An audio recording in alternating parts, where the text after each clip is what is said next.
कैसे हैं आप सब लोग। आप सबका स्वागत है फिर से हमारे चैनल में।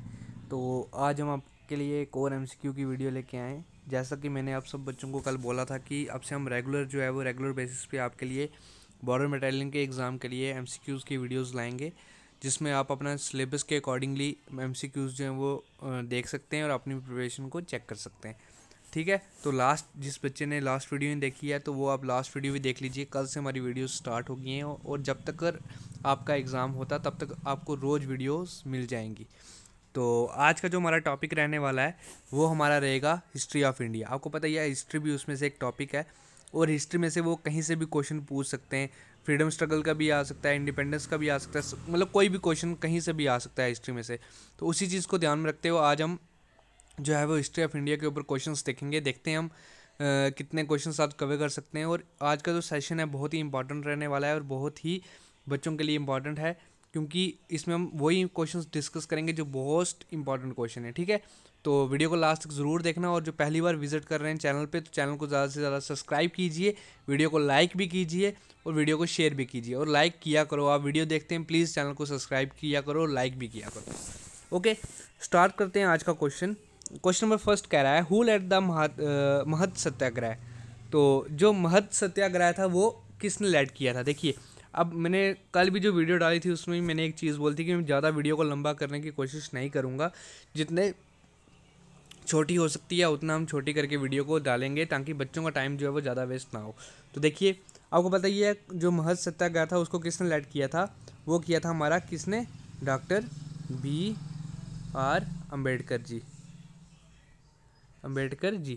ठीक है, तो आपको बी आर अम्बेडकर जी से जुड़े हुए 2-3 फैक्ट्स तो पता ही होने चाहिए। ठीक है, वो सारे फैक्ट्स जो है आपको पता होने चाहिए। Doctor B are Ambedkar ji का क्या क्या योगदान था हमारा इंडियन फ्रीडम स्ट्रगल में। क्योंकि देखिए, कोई भी अगर जो लीडर है ना जिन्होंने अपना कंट्रीब्यूशन दिया है ना, उनसे भी सीधा सीधा क्वेश्चन जो है वो पूछा जा सकता है। ठीक है, आगे चलते हैं। क्वेश्चन नंबर सेकंड कह रहा है who was the president of INC at the time of independence.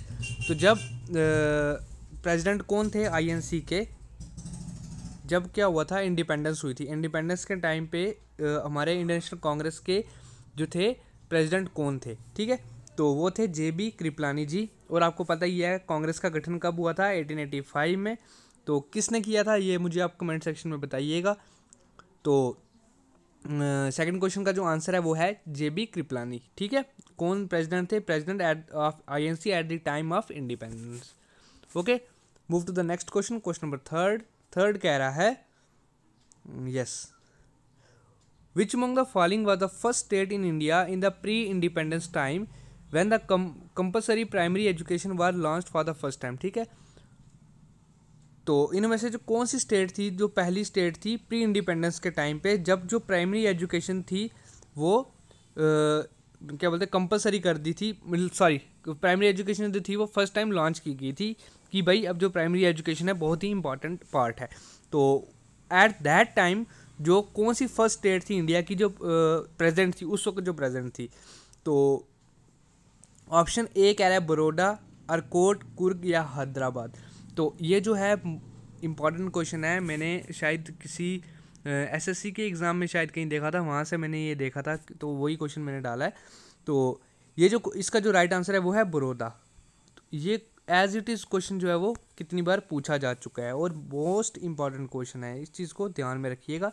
ठीक है, ये क्वेश्चन कई बार पूछा जा चुका है और प्रोबेबिलिटी उन्हीं क्वेश्चंस की होती है जो कई बार पूछे जा चुके हैं। ठीक है, बीच में से कोई नया क्वेश्चन तो आता नहीं है, इंपॉर्टेंट क्वेश्चंस को ही हमेशा हाईलाइट किया जाता है।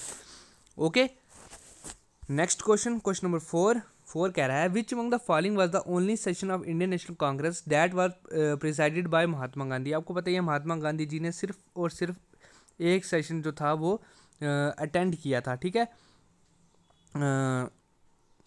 यस, तो वो कौन सा सेशन था और कहाँ पे सेशन था। ये पहला आ गया अमरावती, दूसरा आ गया बेल्जियम, नागपुर या कराची। और आंसर में आपको पता ही है बेल्जियम सेशन था। और आपको एक चीज़ और पता होनी चाहिए, जो राउंड टेबल कॉन्फ्रेंस की गई थी उस वक्त गांधी जी जो थे उन्होंने सिर्फ और सिर्फ एक राउंड टेबल कॉन्फ्रेंस जो है वो अटेंड की थी। और कौन थे जिन्होंने तीनों के तीनों जो है वो राउंड टेबल कॉन्फ्रेंस जो थी वो अटेंड की थी, उनका नाम जो है मुझे आप कमेंट सेक्शन में बताएंगे कि उन्होंने जो है वो तीनों की तीनों राउंड टेबल कॉन्फ्रेंस जो थी अटेंड की थी। ओके, आगे चलते हैं। क्वेश्चन नंबर 5 कह रहा है, ध्यान से पढ़िएगा, in the contest with the constituent assembly which among the following observation is are correct. ठीक है, कॉन्स्टिट्यूंट असेंबली को ध्यान में रखते हुए इनमें से कौन सी जो ऑब्जर्वेशन है वो सही है। पहला कह रहा है the member of constituent assembly were elected directly. Second कह रहा है the basis of seat allocation was population. Third कह रहा है composition of the constituent assembly was रफली in line with the suggestion of the cabinet mission plan. तो इनमें से पूछा गया कि कौन से सही हैं। तो देखिए, कॉन्स्टिट्यूंट असेंबली को ध्यान में रखते हुए ना, जो सेकंड पार्ट था ना, the basis of seat allocation was population, composition जो थी वो दो सीट एलोकेशन थी वो डिपेंड करती थी पॉपुलेशन की, जो पॉपुलेशन के हिसाब से जो सीट जो है वो एलोकेट की जाएगी, जो माइनॉरिटी हैं जो मेजॉरिटी हैं उसी चीज़ को ध्यान में रखते हुए सीट एलोकेट की जाएगी। सेकंड था the composition of the constituent assembly was रफली in line with the suggestion of the cabinet mission plan. Yes, in cabinet mission plan के ही सजेशन के साथ साथ जो था वो इसकी की गई थी, कॉन्स्टिट्यूंट असेंबली को जो था वो कंपोज किया गया था, उसका गठन किया गया था, इसी चीज़ को ध्यान में रखते हुए। और जो फर्स्ट है ना, the member of constituent assembly were elected directly, ये बिल्कुल भी रॉन्ग है, ये बिल्कुल रॉन्ग है। तो वो ऐसा नहीं होता है, उनको डायरेक्टली जो है वो सिलेक्टेड नहीं किया जाता है। तो इसका जो ऑप्शन था ना वो ऑप्शन है ऑप्शन नंबर सेकंड और थर्ड। ठीक है, बी जो है वो second and third are correct, यही इसका राइट आंसर है। ओके, आगे चलते हैं। यस, क्वेश्चन नंबर 6 कह रहा है which of the following was the primary objective of the Cripps mission. आपको पता है ये क्रिप्स मिशन कब आया था, इन द ईयर 1942। तो इसका जो प्राइमरी ऑब्जेक्टिव था वो क्या था, तो ऑप्शन देख लेते हैं। ए कह रहा है to prevent the launch of quit India movement. B कह रहा है to pursue Indian leaders to support the British war efforts. ठीक है, थर्ड कह रहा है to convince the Congress ministers to withdraw their resignation and to set up a constitution making body. तो आपको पता ही है इसका जो मेन ऑब्जेक्टिव था वो यही था, to pursue the Indian leader to support the British war efforts. ठीक है, कि उनको जो है वो इंडियन लीडर्स जो हैं वो उसको क्या बोलते हैं, सहयोग दें उसमें। ठीक है, जो वार हुई थी उस वक्त इंडियन लीडर्स को वो सपोर्ट चाहते थे कि वो वहाँ से अपने लीडर्स को कन्विंस करें और जो यूथ है उसको सपोर्ट करने के लिए बोले। आगे चलते हैं। क्वेश्चन नंबर 7 कह रहा है which of the following books is the officially history of the revolt of 1857 published by publication division ministry of information and broadcasting government of India. ठीक है, कौन सी जो बुक थी जो official history of revolt of 1857 पे जो है वो लिखी गई है। तो इसका आपको पता होना चाहिए, इसमें कुछ ज़्यादा नहीं है, इसका है 1857। ये 1857 ही एक बुक थी जो लिखी गई है, इसी रिवॉल्ट के ऊपर लिखी गई है। और ये इंपॉर्टेंट क्वेश्चन है, कई बार पूछा गया question.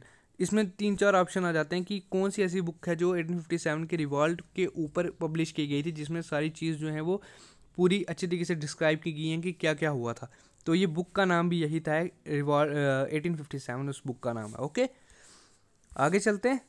Which among the following entered into the Triple Alliance against Hyder Ali immediately before he first Anglo-Mysore War of 1767 और 69 के बीच। तो कौन जो थे वो ट्रिपल अलायंस जो ट्रिपल अलायंस बनाया गया था, जो किसके अगेंस्ट बनाया गया था, हैदर अली। तो उन्होंने कौन से थे जिन्होंने एंटर किया था ट्रिपल अलायंस के बीच, कब, अपनी जो एंग्लो मैसूर वार हुई थी उसके पहले।